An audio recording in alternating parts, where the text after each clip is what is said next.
حکایت بیان کی جاتی ہے، حضرت سلیمان علیہ السلام اپنے ہوائی تخت پر بیٹھ کر اللہ تبارک و تعالی کی قدرت کا نظارہ مشاہدہ اور سیر کرنے کے لیے سفر کرنے لگے، فضا میں اڑنے لگے۔ آپ کا تخت ہوا میں اڑتے اڑتے گہرے سمندر تک جا پہنچا۔ اس میں آپ نے ایک بڑی لہر دیکھی تو آپ نے ہوا کو رکنے کا حکم دیا، جو کہ آپ کے تخت کو اٹھا کر اڑ رہی تھی۔ ہوا رک گئی۔ آپ نے ایک بڑے جن کو حکم دیا کہ وہ سمندر کی گہرائی تک پہنچے، سمندر میں غوطہ لگائے۔ چنانچہ جنوں میں سے ایک بڑا جن عفریت سمندر کی گہرائی میں غوطہ لگایا۔ اسے اس میں ایک موتیوں کا سفید گنبد نظر آیا۔ اس نے باہر نکال کر حضرت سلیمان علیہ السلام کی خدمت میں پیش کیا۔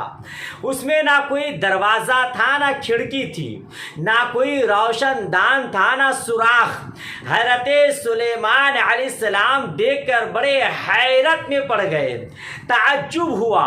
حضرت سلیمان علیہ السلام نے راز معلوم کرنے کے لیے رب تبارک و تعالیٰ کی بارگاہ میں دعا کی۔ اللہ تبارک و تعالیٰ نے اس کا دروازہ کھول دیا۔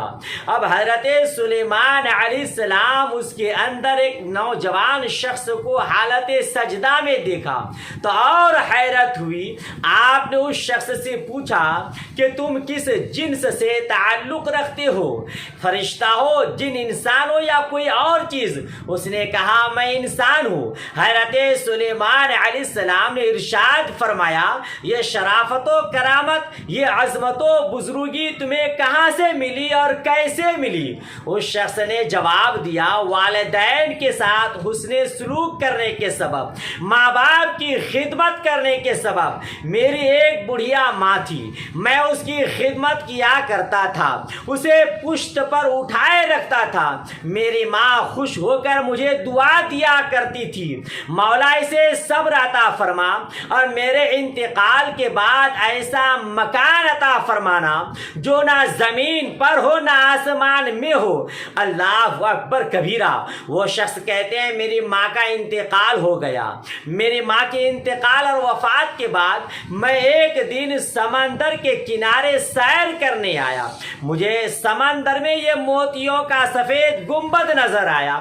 میں اس کے قریب گیا، اس کا دروازہ کھل گیا۔ میں دیکھنے کے لیے اندر داخل ہوا۔ جو ہی داخل ہوا فوراً اس کا دروازہ بند ہو گیا۔ تب سے آج تک میں اسی محل میں ہوں، مجھے پتا نہیں کہ میں زمین پر ہوں یا ہوا میں ہوں۔ اللہ اکبر کبیرہ۔ اور روزانہ مجھے اسی میں رزق عطا کیا جاتا ہے، مجھے روزی ملتی ہے۔ حضرت سلیمان علیہ السلام نے ارشاد فرمایا وہ کیسے؟ اس شخص نے کہا جب مجھے بھوک لگتی ہے، اس میں ایک درخت نمودار ہوتا ہے، ایک درخت ظاہر ہوتا ہے جس میں پھل لدا ہوا ہوتا ہے۔ اس کا پھل بڑا ہی لذیذ، بڑا ہی مزیدار ہوتا ہے اور بہت ہی مقوی و طاقتور ہوتا ہے۔ میں اس کا پھل کھا لیتا ہوں، بھوک ختم ہو جاتی ہے۔ جب پیاس لگتی ہے تو ایک شفاف چشمہ ظاہر ہوتا ہے جس کی رنگت دودھ سے زیادہ سفید، جس کا ذائقہ شہد سے زیادہ میٹھا، برف سے زیادہ ٹھنڈا ہوتا ہے۔ میں اس کا پانی پی لیتا ہوں، پیاس بجھ جاتی ہے۔ حضرت سلیمان علیہ السلام نے ارشاد فرمایا تمہیں رات و دن کا پتہ کیسے چلتا ہے؟ اس شخص نے عرض کیا جب سورج طلوع ہوتا ہے تو گنبد سفید ہو جاتا ہے اور جب غروب ہو جاتا ہے یہ سیاہ ہو جاتا ہے، کالا ہو جاتا ہے۔ اس سے میں رات اور دن کا اندازہ لگا لیتا ہوں۔ اللہ اکبر کبیرہ۔ حضرت سلیمان علیہ السلام نے رب کی بارگاہ میں دعا کی، پھر وہ گنبد اسی پانی کے سطح میں چلا گیا اور وہی قیام پذیر ہو گیا۔ دوستان محترم، حکایت نگاری، واقعہ نگاری مقصود نہیں ہے، بتانا مقصد یہ ہے کہ ماں کی دعا ٹالی نہیں جاتی ہے، ہمیں ہمیشہ کوشش کرنی چاہیے چاہیے کہ ماں باپ کو خوش رکھیں اور ماں باپ ہمیں خوش ہو کر دعا دے دیں. اور ماں باپ کی بارگاہ میں گزارش کروں گا کہ آپ ہمیشہ اپنی اولاد کے حق میں دعائیں خیر کریں. کبھی ناراض ہو کر ان کی کسی حرکات کو دیکھ کر بد دعا نہ کریں کہ آپ کی بد دعا بھی ٹالی نہیں جاتی ہے.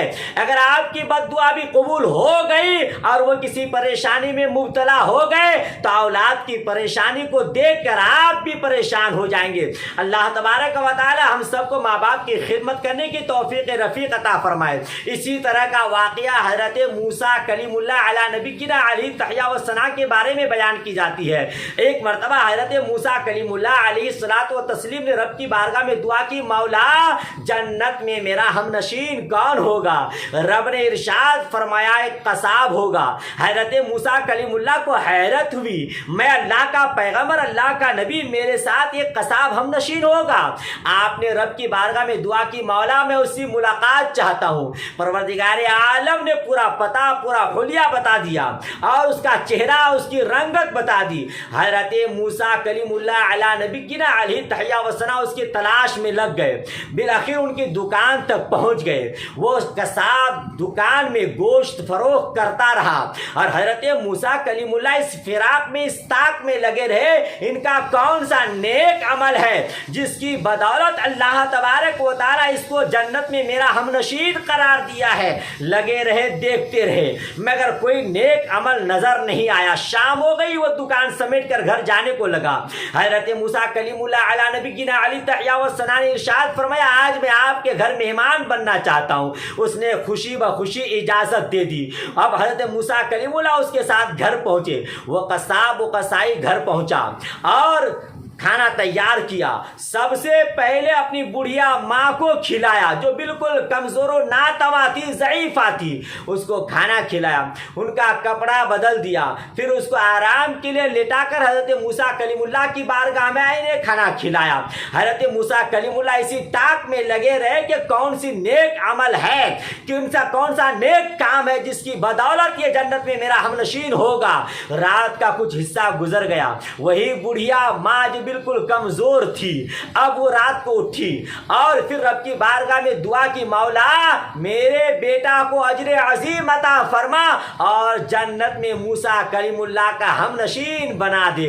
حضرت موسیٰ کلیم اللہ سمجھ گئے ان کی ماں کی دعا کی برکت ہے کہ اللہ تبارک و تعالیٰ نے اس قصاب کو میرا جنت کا ہم نشین اور دوست بنایا ہے. بلا شبہ ماں کی دعا اولاد کے حق میں قبول ہوتی ہے. ماں باپ کی رضامندی میں اللہ کی رضامندی ہے. ماں باپ کی خوشنودی میں اللہ تبارک و تعالیٰ کی خوشنودی ہے.